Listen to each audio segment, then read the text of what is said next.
Yesus kita dahsyat, Allah kita dahsyat. Yang di zaman Musa dia membelah laut, dia tenangkan badai. Yesus zamannya Musa sama Yesus yang kita sembah hari ini. Amin. Haleluya Yesus, kita siapkan hati kita. Haleluya Yesus.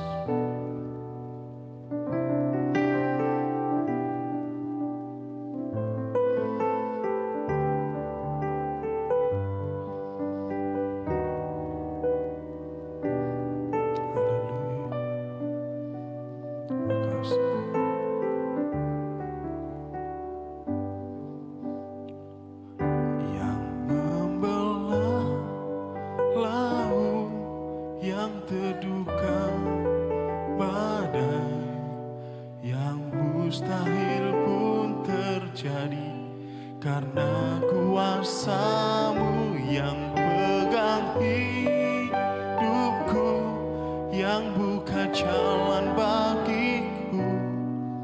Kau pembuat mujizat sejati.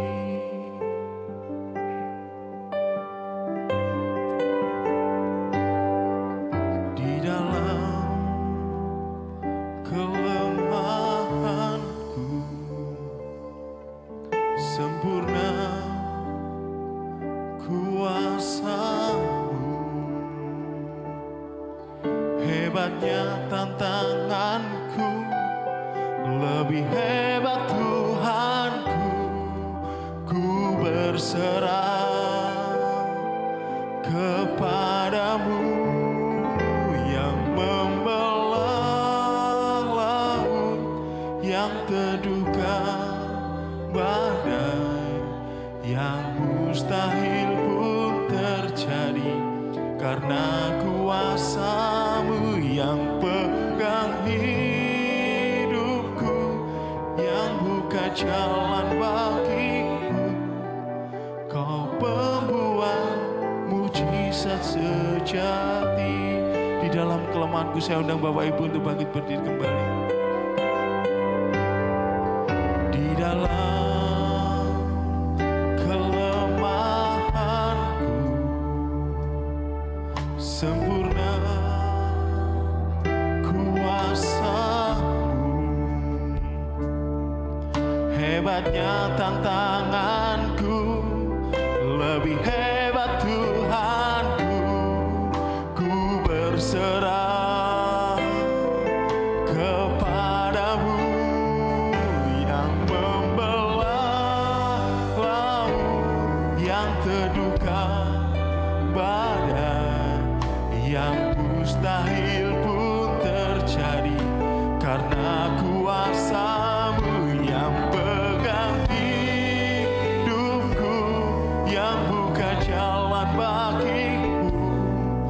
Kau pembuat mujizat sejati, yang membelah laut, yang teduhkan badai, yang mustahil pun terjadi. Karena kuasa-Mu yang pegang hidupku, yang buka jalan bagiku. Kau pembuat mujizat sejati, yang membelah laut, yang teduhkan badai, yang mustahil pun terjadi. Karena kuasa-Mu yang pegang hidupku, yang buka jalan bagiku. Kau pembuat mujizat sejati. Haleluya Yesus, kami rindukan Tuhan, mujizat-Mu terjadi atas hidup kami. Haleluya Yesus, haleluya, haleluya Yesus, haleluya. Terima kasih, haleluya.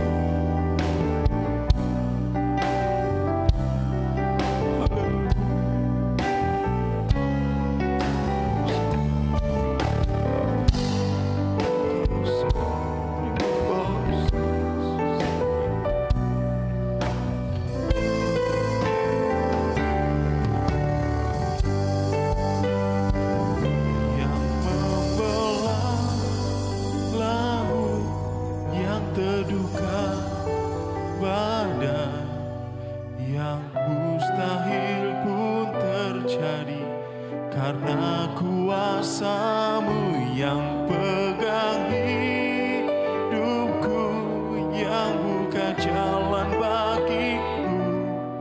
Kau pembuat mujizat sejati, yang membelah laut yang terduga padam, yang mustahil pun terjadi karena kuasa-Mu yang pegang hidupku, yang buka jalan bagiku. Kau pembuat mujizat sejati, yang membelah laut, yang membelah laut padam, yang mustahil pun terjadi karena kuasa-Mu yang pegang hidupku, yang buka jalan bagiku. Kau pembuat mujizat sejati, Kau pembuat mujizat sejati. Haleluya Yesus. Haleluya. Haleluya, haleluya.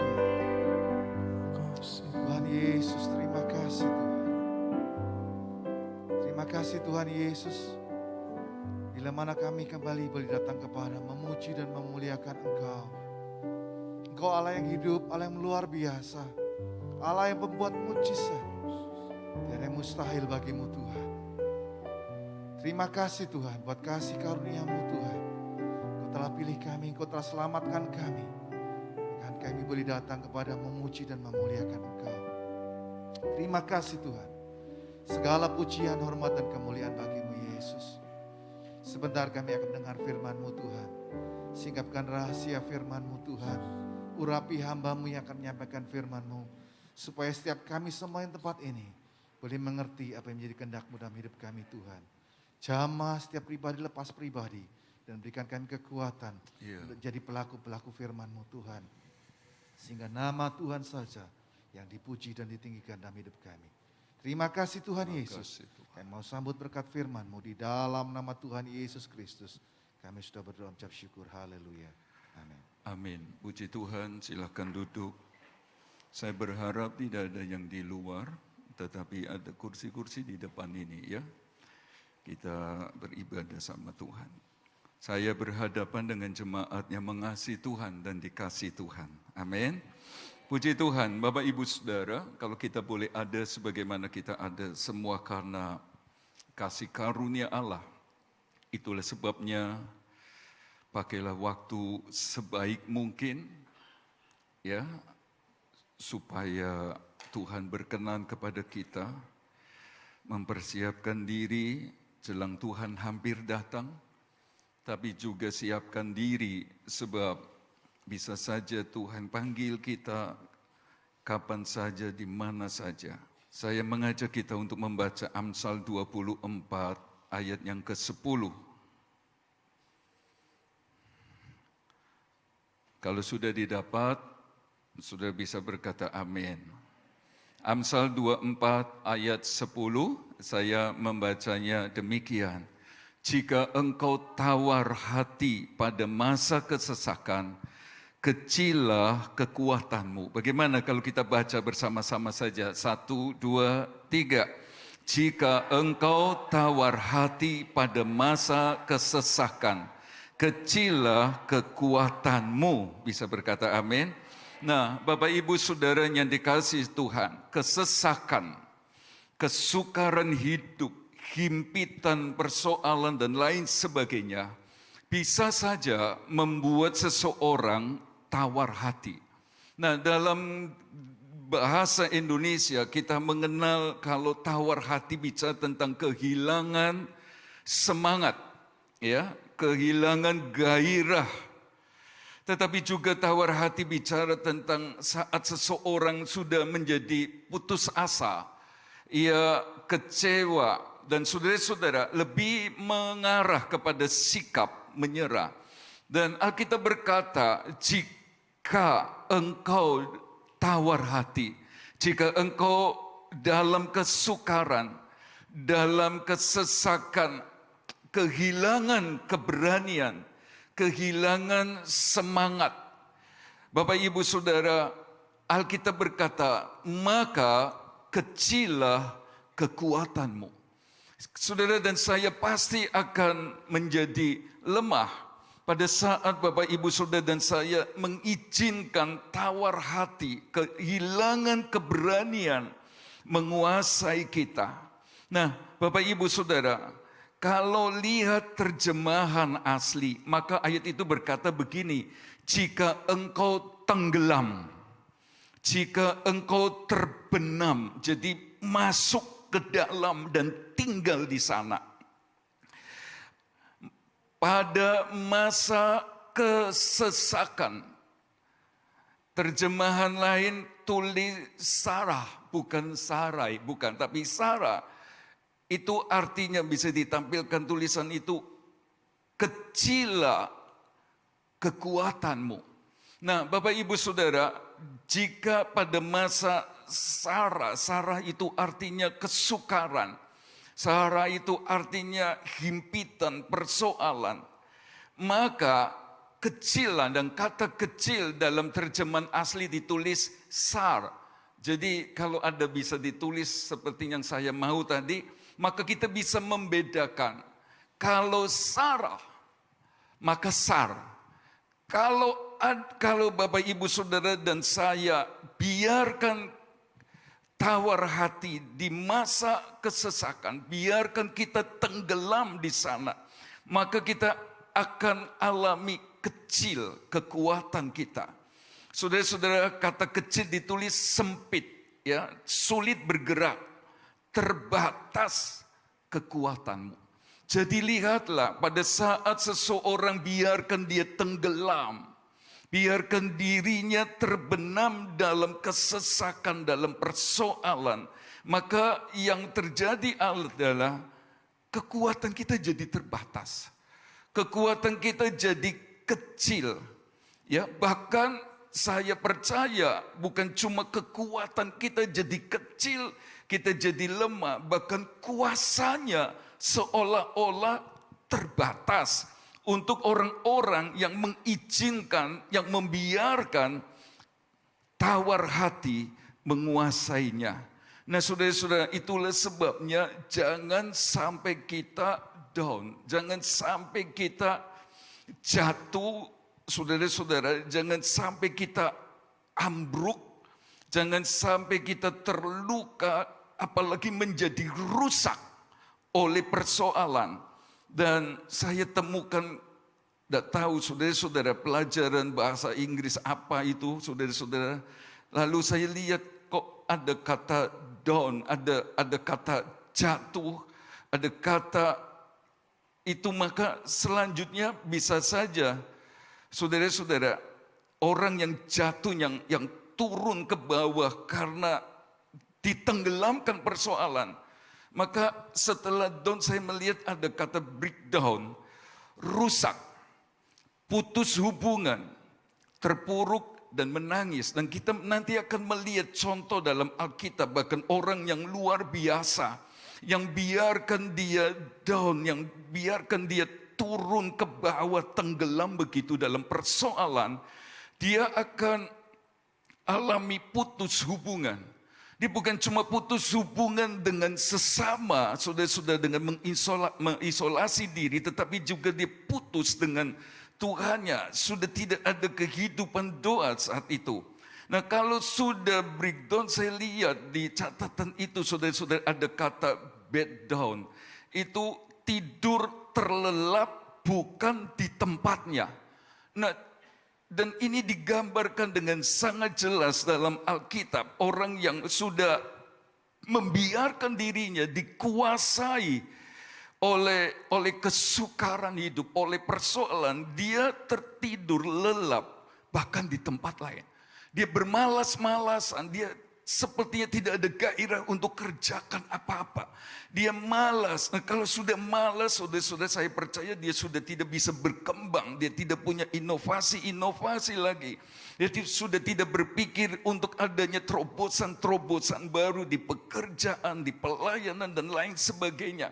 Bahkan dia tertidur lelap, bahkan bukan di tempatnya. Bukan di tempat tidurnya, bukan di rumahnya. Yang lebih gawat menurut catatan yang saya temukan itu ada kata broken down, tidak berfungsi. Tidak berfungsi. Kalau dia ayah, dia nggak berfungsi sebagai ayah. Sebab dia tenggelam dalam susah, dalam kesukaran. Saudara-saudara, dan sepertinya dia sudah kehilangan fungsi sebagai ayah yang bertanggung jawab untuk anak-anaknya. Di mana dia harus bekerja, bukan cuma bekerja keras, tapi bekerja dengan smart. Saudara-saudara, sebagai istri, sebagai ibu, dia tidak berfungsi sebagaimana seharusnya dikerjakan oleh seorang ibu atau seorang istri terhadap anak dan suaminya atau anak-anak dan seterusnya. Dan saya akan melihat hal ini benar-benar ditulis dalam Alkitab. Dia seorang yang terkenal luar biasa. Tapi biarkan dia hidupnya down, saudara-saudara, lalu dia benar-benar terputus hubungan dengan Tuhan, dengan sesama. Saudara-saudara, dia menjadi terpuruk, dia menangisi, bukan menangisi cinta Tuhan, tapi menangisi diri sendiri. Dia lebih kepada sayang diri, dan itu tidak boleh. Saudara-saudara, dan kerjaannya sekarang tidur. Dia sudah tidak bisa buat apa-apa. Dia broken down, dia tidak berfungsi. Tahukah saudara siapakah dia? 1 Raja-Raja pasal 19 ayat 1 sampai ke 5. Sudah perhatikan kisah tentang seorang nabi yang luar biasa dari 1 Raja-Raja 19 ayat 1. Elia ke Gunung Horeb. Ketika Ahab memberitahukan kepada Isabel segala yang dilakukan Elia dan perihal Elia membunuh semua nabi itu dengan pedang, maka Isabel menyuruh seorang suruhan mengatakan kepada Elia, beginilah kiranya para Allah menghukum aku.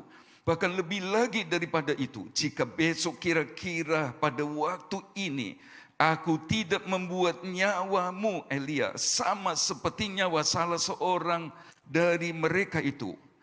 Ayat 3, maka takutlah Elia, lalu bangkit dan pergi menyelamatkan nyawanya. Dan setelah sampai ke Beersheba yang termasuk wilayah Yehuda, ia meninggalkan bujangnya ke sana, tapi ia sendiri masuk ke padang gurun dan sehari perjalanan jauhnya. Lalu duduk di bawah sebuah pohon arar. Kemudian ia ingin mati, katanya, cukuplah itu sekarang ya Tuhan. Ambillah nyawaku, sebab aku ini tidak lebih baik daripada nenek moyangku. Sesudah itu ia terbaring dan tidur di bawah pohon arar. Tetapi tiba-tiba seorang malaikat menyentuh dia serta berkata kepadanya, bangunlah, makanlah. Bapak ibu saudara yang dikasihi Tuhan, mendengar bahwa nabi-nabi Baal dan nabi-nabi palsu dibunuh 850 orang lebih oleh Elia dan anak-anak Tuhan saat itu. Saudara-saudara, membuat Ratu Isabel marah besar. Saudara-saudara, ini ratu lebih berkuasa daripada rajanya sendiri, Ahab sang suami. Saudara-saudara, ini istri lebih dominan. Ini istri lebih menguasai suaminya. Dan suaminya, saya tidak tahu lulusan sekolah apa, tapi yang jelas dia suami-suami takut istri, SSTS. Saudara-saudara, tapi itulah yang terjadi. Bapak ibu saudara yang Tuhan kasih, saya ini berbeda antara istri yang menolong suami. Ya, saya mengizinkan istri saya beri masukan, berikan pendapat, berikan jalan keluar. Saya berikan kesempatan untuk istri saya koreksi saya, menegur saya. Dan saudara-saudara, kalaupun ia segan, maka saya yang bertanya kepadanya dan saya siap buka telinga. Saya siap untuk mengerjakannya. Bukan karena saya takut istri, bukan. Tapi saya memandang istri pun penting. Saudara-saudara, di samping suami yang dipakai Tuhan berhasil dalam pelayanan, ada siapa? Istri. Saya tidak mau lagi di belakang suami yang hebat, ada istri. Tempat istri di samping. Bisa berkata amin? Jadi beda sama kisah suami istri Ahab dan Isabel. Tapi yang kita lihat adalah, saudara-saudara, di ayat yang ketiga. Maka takutlah ia. Kalau Bapak Ibu Saudara lihat terjemahan lain, maka ada kalimat, ada frasa yang tidak tertulis di terjemahan baru. Itulah kalimatnya mengatakan, ketika dilihatnya Elia. Jadi saudara-saudara, mata Elia melihat dan tahu bahwa Isabel marah besar. Dia mau membunuh dirinya. Nah, pada saat itu ayat itu berkata, maka takutlah ia lalu bangkit dan pergi menyelamatkan nyawanya. Dan setelah sampai ke Berseba yang termasuk wilayah Yehuda, ia meninggalkan bujangnya di sana. Saudara lihat, setiap kali Bapak Ibu Saudara mengandalkan mata untuk melihat persoalan seperti Elia melihat persoalan, maka yang terjadi adalah kita akan sembunyi. Kita akan lari dari kenyataan, kita akan lari dari persoalan. Dan saya berkata ini manusiawi. Sebab Elia hamba Tuhan besar itu pun waktu dia melihat persoalan, dia sembunyi. Raja Saul, saudara-saudara, raja yang dipilih karena kehendak Tuhan. Siapa bilang Saul tidak dipilih Tuhan? Dia dipilih oleh Tuhan, saudara-saudara, dengan tanda-tanda yang luar biasa. Tetapi pada saat dia melihat Goliat, raksasa itu, Alkitab berkata, sembunyilah ia. Jadi kita perlu melihat, perlu hati-hati. Kalau Bapak Ibu Saudara dan saya fokus kepada persoalan, kita pasti lari, kita pasti sembunyi, kita menghindar dan itu tidak menyelesaikan. Seperti Elia, seperti Saul, bahkan seperti tokoh-tokoh dalam Alkitab. Saudara-saudara, ayat 4 berkata, tetapi ia sendiri masuk ke padang gurun sehari perjalanan jauhnya, lalu duduk di bawah sebuah pohon arar. Kemudian ia ingin mati, katanya, lihat, ia sendiri masuk ke padang gurun sehari perjalanan. Sudah mulai tinggalkan yang lain. Dia sudah mengurung diri, dia sudah putus hubungan dengan orang-orang. Tadi dikatakan kalau sampai seseorang down, saudara-saudara, dia pasti akan breakdown. Dia pasti akan pisahkan diri dari yang lain. Itulah sebabnya suami peka, kenapa istri berdiam diri, suka mojok saudara-saudara dan murung, ada sesuatu. Istri pun sebaliknya tolong ketahui kalau suami sudah mulai diam, saudara-saudara lebih senang menyendiri, sesuatu sedang dialami. Dan itulah yang kita lihat saat seorang sudah down, sudah tenggelam dalam persoalan kecil kekuatannya. Lalu dia suka menyendiri, dia putus hubungan. Bahkan saya berkata dia putus hubungan dengan Allah Israel yang luar biasa. Saya tidak tahu kenapa bisa terjadi. Hamba Tuhan Elia yang besar, yang hebat, saudara-saudara. Dan beberapa waktu sebelum ini, dia ada di puncak gunung, saudara-saudara, dan berkata, api turunlah dari langit. Allahku lakukan ini. Dan saudara-saudara, benar loh, api turun dari langit, membakar mezbah, membakar korban bakaran yang sudah diguyur, dibasahi oleh air yang begitu banyak. Sesuatu yang gak mungkin terjadi, itu terjadi oleh doa Elia. turunlah api. Saudara-saudara, nanti sebentar lagi saudara-saudara setelah peristiwa itu dia berkata kepada Ahab, Ahab cepat pergilah. Dan Ahab pergi, tapi saudara-saudara Elia naik ke atas gunung seorang diri. Dia berdoa, dia berpuasa supaya minta hujan turun, saudara-saudara. Dan hujan pun turun setelah sekian tahun lamanya tidak turun hujan. Beberapa waktu lalu dia seorang pendoa yang luar biasa. Beberapa waktu lalu dia seorang yang berdoa dengan segenap hati, dengan kesungguhan. Saudara-saudara, orang berkata doanya powerful banget, doanya luar biasa. Api turun dari langit, hujan turun dari langit dan lain sebagainya. Tetapi saudara-saudara, aneh. Kenapa sih ya? Podo-podo juga punya masalah. Bahkan masalahnya lebih berat loh. 850 nabi palsu dan nabi Baal. Sekarang cuma menghadapi seorang ratu namanya Isabel. Baru dengar suara, baru dengar berita. Harga barang mau naik karena inflasi. Kok nyasar? Saudara-saudara, baru dengar berita, baru dengar perkataan, baru dengar ancaman. Hati atau hidup Elia, pendoa, penyembah ini down.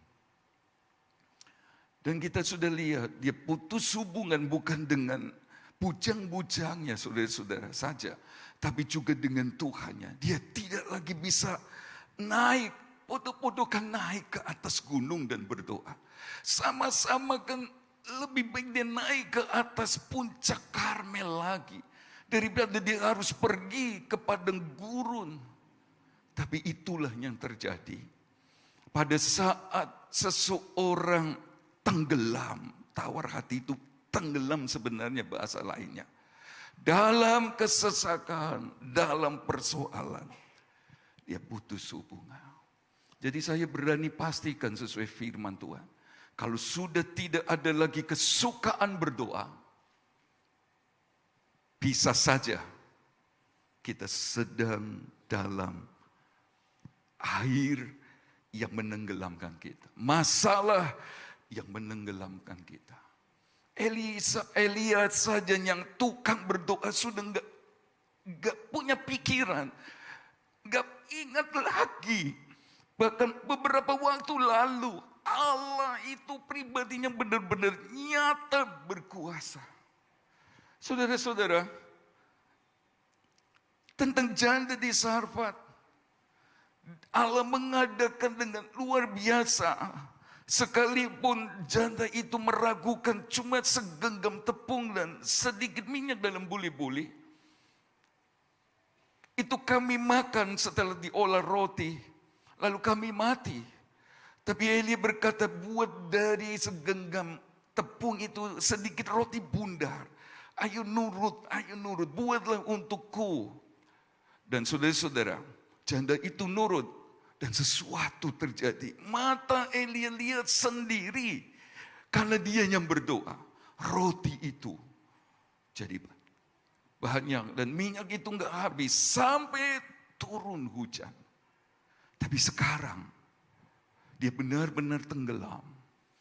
Dia benar-benar tidak berdaya. Sehingga kalau sudah sarah tadi, maka ada sar nyusul. Kekuatannya jadi kecil. Bahkan kuasanya Tuhan seolah-olah terbatas. Dan dia memilih untuk pergi menyendiri di bawah pohon ara. Dia sekarang benar-benar, saudara-saudara, tertidur lelap, bahkan bukan di tempat tidurnya, bed down. Saudara-saudara, dia tidak tidur di tempat di mana dia biasa tinggal, tapi sekarang dia ada di tempat lain. Dia sedang menyendiri di padang gurun dan seterusnya. Dan lihatlah saudara-saudara apa yang ia katakan. Cukuplah itu sekarang ya Tuhan. Ambillah nyawaku sebab aku ini tidak lebih baik daripada nenek moyangku. Saudara-saudara, dia berkata, cukup. Sekarang ya Tuhan, ambil nyawa. Dia berkata, lebih baik mati. Bagi dia mati lebih baik. Saudara-saudara, lihat negatif perkataannya. Dan sama ya, Musa, waktu umatnya minta roti, minta daging, saudara-saudara. Lalu dia, gak tahan dengar ratusan ribu teriak-teriak minta daging. Dia depresi banget dan dia berkata, Tuhan, bunuh aku. Selalu negatif. Musa, Elia, saya bisa mengerti. Sebagai manusia biasa dan diperhadapkan dengan kesukaran, dia tenggelam. Saudara-saudara, dia masuk ke dalam persoalan yang sangat pelik itu sehingga lihat perkataannya negatif. Dia ingin mati. 27 Mei 2022, berita-berita hangat.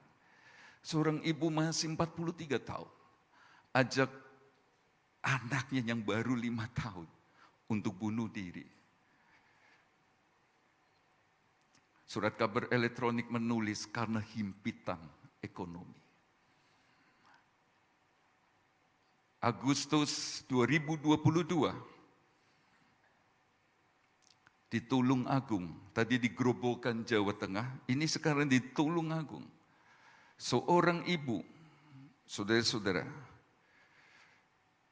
masih muda juga, dia yang di Grobogan rupanya 35 tahun, saya lihat catatan, di Tulungagung masih 43 tahun. Dan saudara-saudara, dia bawa anak-anaknya untuk minum racun. Mereka mengakhiri hidupnya karena persoalan hidup. Yang terbaru adalah di bulan September di Sulawesi Selatan, di Pinrang. Anak-anak diberi makanan yang sudah bercampur dengan racun. Lalu setelah mereka mati dan gantung diri. Tapi ada pesan sebelum dia mati. Dia berkata kepada suaminya di rekaman itu, anak-anakmu sudah menunggu di sorga, katanya. Saudara-saudara, kenapa ini bisa terjadi? Tenggelam dalam kesesakan. Saya coba melihat angka bunuh diri tertinggi di dunia. Dari 5 negara terkenal, saudara-saudara. Satunya tidak asing buat ibu-ibu yang senang drakor, saudara-saudara. Negara apakah itu? Ya, Korea Selatan. Betul, saudara suka ya. Tapi jangan tiru mereka. Sebab sebagian besar, saudara-saudara, angka kasus bunuh diri di sana, kebanyakan justru selebritis. Terakhir yang membintangi Big Forest, apa itu? Siapa yang tahu itu? Saudara yang tentu tahu. Ya, kalau mau nonton drakor sih hak-hak saudara. Tapi jangan ditiru bunuh dirinya. Pasti masuk neraka. Pasti masuk neraka. Sebab siapa membinasakan tubuh yang adalah bait Allah. Ini juga bicara tentang siapa yang menghancurkan rumah Allah, gereja, pekerjaan Tuhan. Aku akan binasakan dia. Tapi juga tentang tubuh yang sesungguhnya. Jadi pastilah orang yang seperti ini binasa. Jangan diikuti. Jangan bilang orang-orang yang dalam tekanan ekonomi, orang-orang penting juga mati bunuh diri. Anak kecil juga. Ada anak kecil saudara-saudara di SD, di salah satu SD di kota Banyuwangi. Masih kelas 5. Dia mati loh, gantung diri gara-gara minta HP nggak dituruti. Binasa. Anak-anak kalau minta HP nggak dituruti, nggak usah marah, ya, nggak usah apalagi bunuh diri, neraka loh. Ya baik, jadi sudah lihatlah kita bahwa depresi atau tenggelam dalam kesukaran serius sekali akibatnya. Serius.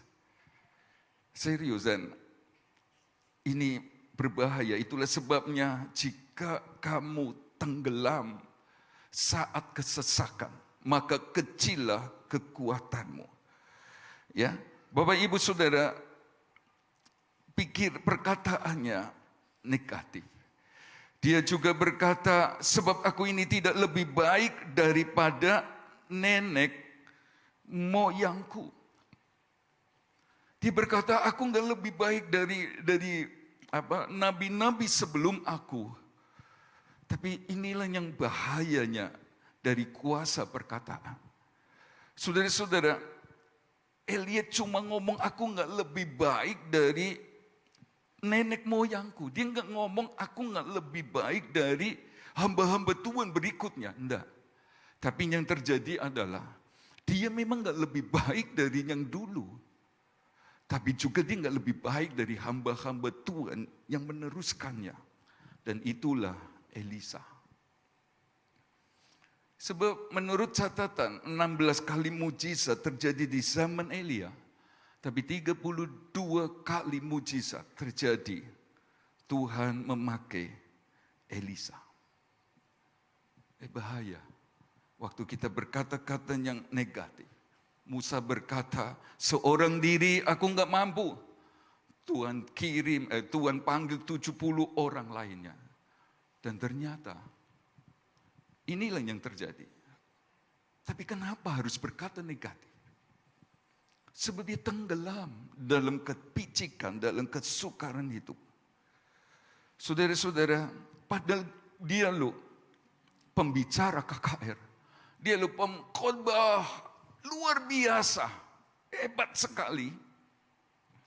Dia bikin banner, kalau sudah ada banner, hadirilah demonstrasi kasih dan kuasanya dan mujizat terjadi. Tapi saudara-saudara, sekarang dia begitu terpuruk. Lagi-lagi saya berkata, karena tenggelam dalam kesukaran. Coba cari tahu akar masalahnya. Kenapa Elia tenggelam, saudara-saudara, masuk ke dalam persoalan kepicikan. Sebab tadi saya sudah katakan, sebab dia lebih memandang persoalan daripada dia memandang Allah yang ia layani. Allah yang sudah jelas-jelas nyata pribadi yang luar biasa, pencipta langit dan bumi dengan semua isinya. Lagu tadi berkata dia buat mujizat yang sejati. Tapi sudah dia lebih pandang persoalan. Saya berdiri di depan jemaat yang memandang Yesus, bukan besarnya persoalan. Amin. Supaya apa, saudara-saudara? Supaya jangan sampai kita tenggelam. Seperti 1 Raja-Raja 19 ayat 3 tadi, ketika dilihatnya hal itu, maka takutlah Elia. Jadi bermula dari keadaan di mana dia melihat persoalan yang nama Isabel. Dia takut. Lalu dia sudah lupa bahwa Allah itu Allah yang bisa menolong. Allah pembuat, pelaku, bahkan mujizat itu sendiri. Dan dia sekarang lagi tenggelam. Saya percaya sekalipun ada di antara kita mungkin sedang ditenggelamkan oleh kesesakan. Maka masih ada harapan. Seperti Yunus yang ditenggelamkan. Ada pertolongan Tuhan yang tidak pernah disangkakan walau lewat seekor ikan yang besar.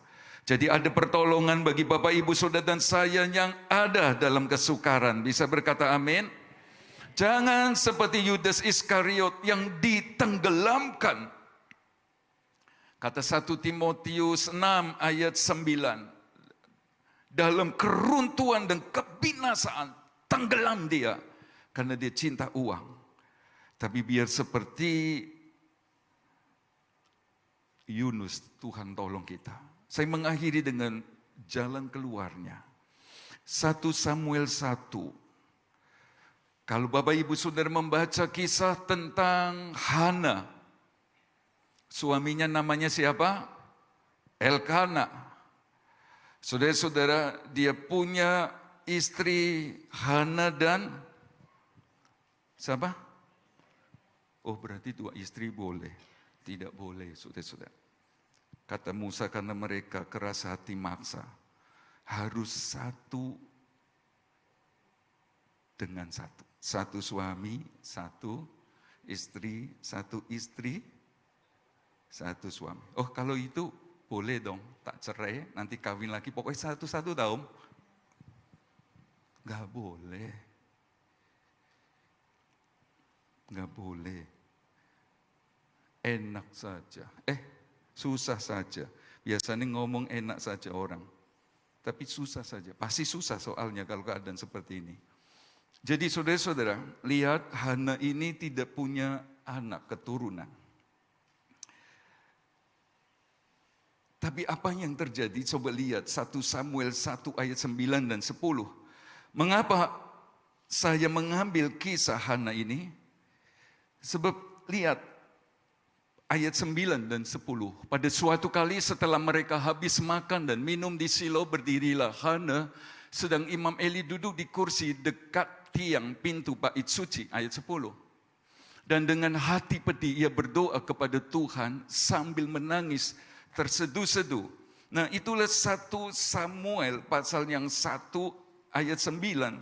Saudara-saudara, tetapi kalau kita membaca ayat-ayat sebelumnya, ada kalimat berkata, tetapi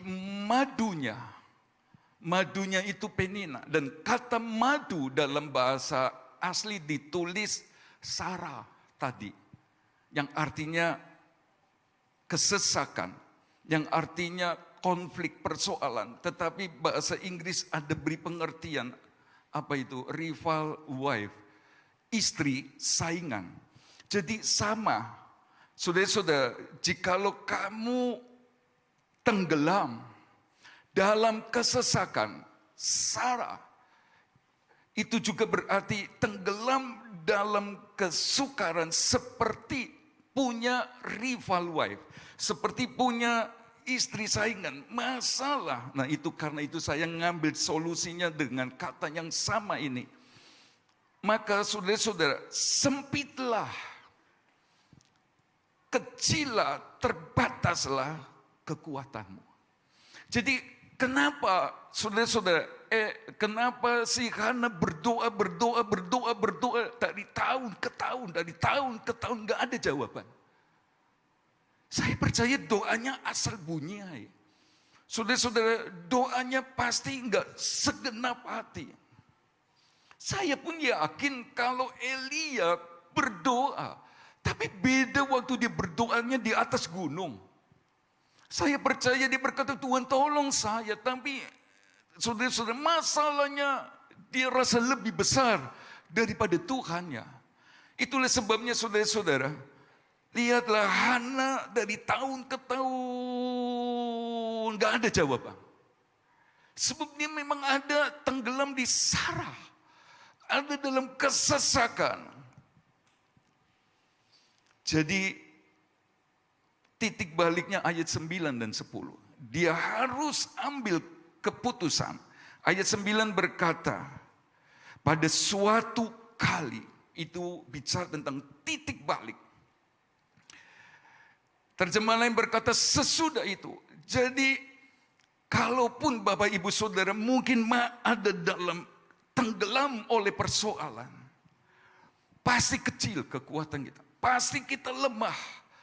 Saudara, kita akan menjauh dari Tuhan dan kita tidak bisa berdoa dengan efektif. Satu-satunya jalan adalah pada suatu kali. Atau sesudah semua itu. Artinya Hana, juga Bapak Ibu Saudara dan saya, harus segera ambil keputusan. Untuk menyudahi, untuk menghentikan semua itu. Saudara-saudara, dia sudahi kebencian yang ada memenuhi hati dan pikiran, mata, telinga, mulut, kaki, tangan, dan semua yang ada pada Hana. Sebab kepahitan itu seperti air yang mengalir kemana saja. Kalau kita minum, seluruh tubuh jadi pahit semua. Dia harus sudahi semua. Dia ambil keputusan, sudah berlalu. Sudah berlalu. Sudah berlalu. Dan dia tidak mau lagi dikuasai. Sebab kalau tenggelam dalam persoalan itu berarti dia dikuasai sepenuhnya oleh persoalan. Dan kita melihat saudara-saudara, 1 tahun kemudian Hana melahirkan siapa? Samuel. Nggak cukup Samuel. Tuhan berkata di 1 Samuel ini, masih lahir 5 orang lagi. Buang waktu. Tunda-tunda Allah bekerja. Coba dari dulu ya, sudahi semua. Tuhan, saya mau keluar dari air persoalan yang menguasai saya, Tuhan.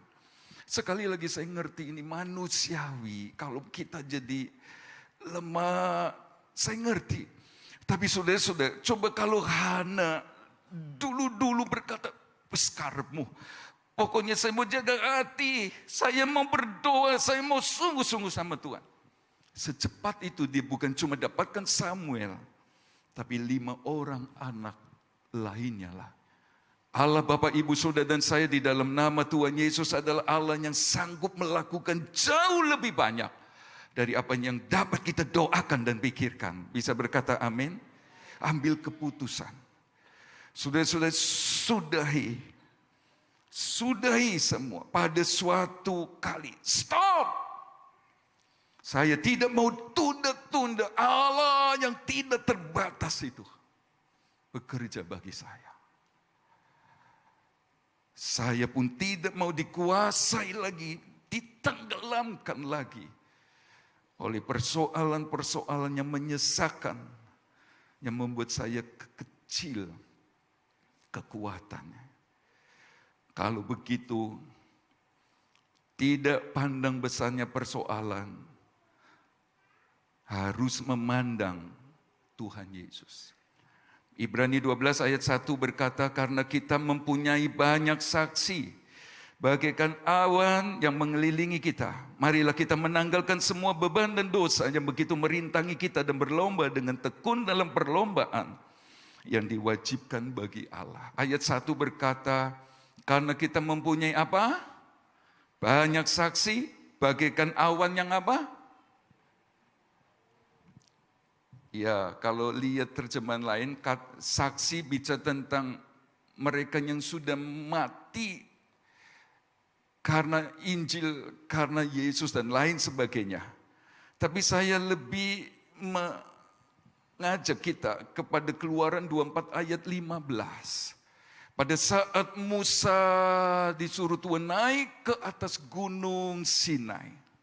Waktu naik, di mana Allah mau berhadapan muka dengan muka. Pada saat Allah hendak memberikan hukum-hukumnya, Alkitab berkata, awan itu menutupinya. Jadi saudara-saudara, Ibrani 12 ayat 1 bicara banyak saksi bagaikan awan yang mengelilingi, meliputi. Itu bicara tentang saudara dan saya, anak-anak Tuhan, adalah orang-orang yang katanya senang di atas gunung. Yang katanya senang berdoa. Yang katanya senang menyembah. Dan orang melihat lu ya. Posisi kita. Penyembah. Pemuji Tuhan. Orang suka berdoa. Buka toko jam berapa? 11. Doa dulu. Sampai jam 11. Tapi dia percaya Tuhan memberkati waktu selanjutnya, terserah, nggak apa-apa. Tapi saudara-saudara, orang melihat kita, orang yang beribadah, orang yang menyembah, orang yang memuji, orang yang katanya senang di hadirat Tuhan. Ayat 2 harus terjadi. Marilah kita melakukannya dengan mata yang tertuju kepada Yesus, yang memimpin kita kepada iman, di dalam iman, dan yang membawa iman kita kepada kesempurnaan, yang dengan mengabaikan kehinaan tekun memikul salib, ganti sukacita yang disediakan bagi Dia, yang sekarang duduk di sebelah kanan takhta Allah. Bapak ibu saudara, seperti Elia yang dulu senang di atas gunung dan orang banyak menyaksikan, lihat. Aduh saudara-saudara, orang dunia lihat kita ini orang beribadah. Orang dunia, jemaat gereja-gereja lain juga melihat kita ini orang-orang yang suka menyembah, suka beribadah.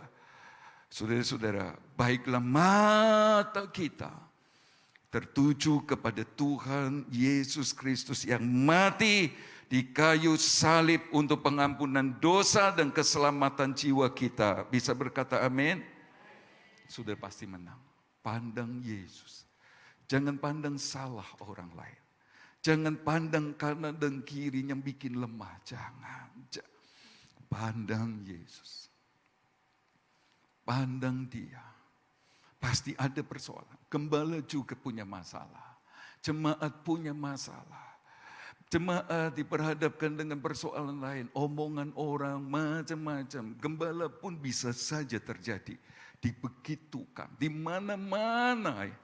Tapi Tuhan bilang, pandang Yesus Juru Selamat. Yang mati tebus dosa kita. Bisa berkata amin? Ingatlah selalu. Nggak boleh lupa. Seperti Elia yang lupa. Yang tekun menanggung bantahan sehebat itu terhadap dirinya dan pihak orang-orang berdosa. Supaya jangan kamu menjadi lemah dan putus asa. Amin. Mau keluar dari tenggelam, putus asa, kelemahan, persoalan yang ada. Baiklah Bapak Ibu Saudara dan saya punya mata selalu tertuju kepada Yesus. Pikiran kita bukan memikirkan bagaimana saya bisa balas. Memikirkan yang jahat, jangan. Itu cuma ngerugikno Hana. Itu cuma ngerugikno Elia. Dia berpikir Tuhan, ayo selesaikan si Isabel Tuhan. Tuhan selesaikan Penina Tuhan. Malah gak ada jawaban. Tapi waktu dia pakai pikirannya untuk mengingat. Yesus mati di salib. Saya juga mau mengingat dengan pikiran nama-nama jemaat. Seperti Ibu Gembala senior kita, ingat nama-nama.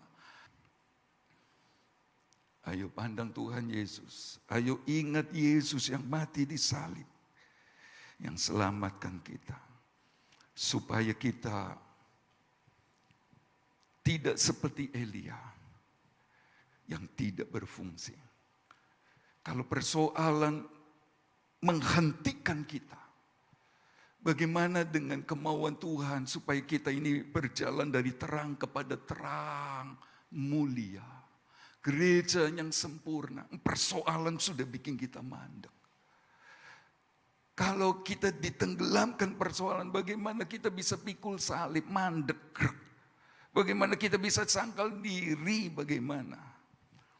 Bagaimana kita bisa disebut gereja Naftali yang kenyang dengan perkenanannya Tuhan? Bagaimana mandek, saudara-saudara, tenggelam. Bagaimana kita bisa menuruti firman Tuhan? Bagaimana kita senang jadi jemaat yang senang berkorban. Korban nyawa seperti Tuhan mau, enggak. Sebab Tuhan bilang, siapa menyelamatkan nyawanya, dia akan kehilangannya. Bagaimana bisa?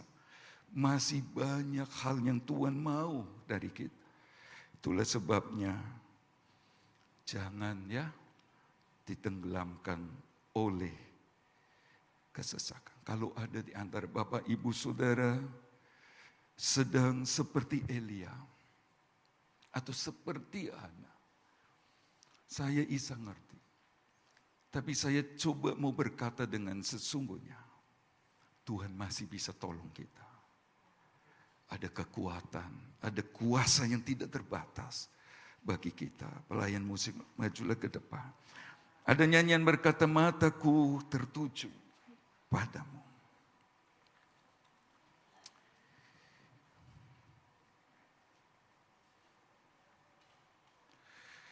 Kalau ada di antara kita sedang lemah hari-hari ini, putus hubungan dengan Tuhan khususnya,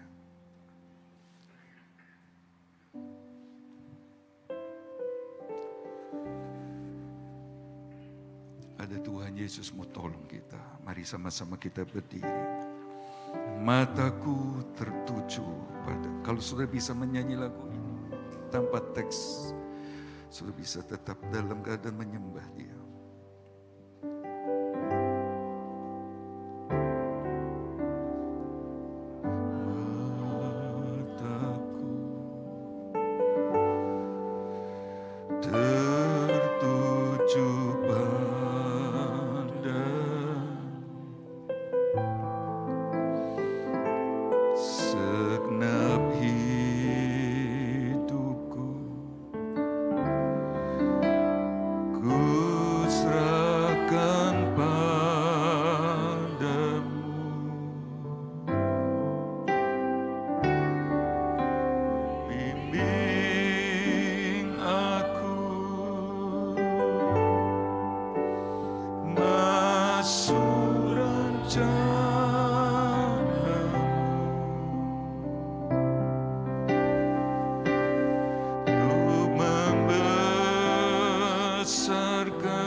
Bersyukur Tuhan di pagi hari ini, biarlah lewat firman-Mu membawa kami sidang jemaat Tuhan, tetap memandang Engkau, tetap berharap kepada-Mu Tuhan, di dalam kami menghadapi masalah, supaya kami tetap memandang Engkau, karena kami percaya Engkaulah satu-satunya penolong kami, Engkau satu-satunya kekuatan kami ya Tuhan. Dalam masalah, di dalam apapun yang kami hadapi ini, kekuatan ada di dalam Engkau saja ya Tuhan. Ajarlah jiwa kami berserah kepada Tuhan. Mohon kekuatan yang daripada Tuhan, sehingga Engkau memberikan kemenangan demi kemenangan Tuhan. Amin. Pertolongan demi pertolongan. Sehingga kami boleh mengalami mujizat Tuhan. Tuhan, Mengalami tolong. keajaiban Tuhan ada di dalam kehidupan kami sidang jemaat Tuhan. Amin. Terima kasih Tuhan buat firman pada pagi hari ini. Roh Kudus yang akan mengerjakan firman-Mu di dalam setiap hati kami. Amin, Sehingga Tuhan. kami tetap berharap dan memandang Engkau yang menjadi penolong kami, yang menjadi kekuatan kami, yang menjadi penghibur kami ya Tuhan. Amin, Tuhan. Terima kasih Tuhan, Engkau tolong sidang jemaat Tuhan pagi hari ini yang sudah mendengar firman-Mu. Tuhan menilai keadaan mereka Ya. satu persatu Tuhan. Mereka yang membawa masalah, yang membawa kesusahan di dalam keluarga, rumah tangga, pekerjaan. Tuhan yang menjadi penolong kami, menjadi Ya. kekuatan kami. Sehingga kami boleh mengalami pertolongan daripada Tuhan saja ya Tuhan. Terima kasih Tuhan. Biarlah firman-Mu yang sudah kami dengar, Roh Kudus yang mementeraikan dalam setiap hati Ya. kami. Roh Kudus yang akan mengerjakan firman-Mu Tuhan. Sehingga kami boleh ingat kasih-Mu yang besar, yang menjadi penolong kami ya Tuhan. Terima kasih Tuhan memberkati kami semua yang sudah hadir pada pagi hari ini. Apapun yang menjadi keperluan kami, Tuhan yang dapat memberikan Amin, berkat-berkat yang datang daripada Tuhan saja. Terima kasih Tuhan. Terima kasih di dalam nama Tuhan Yesus Kristus kami berdoa.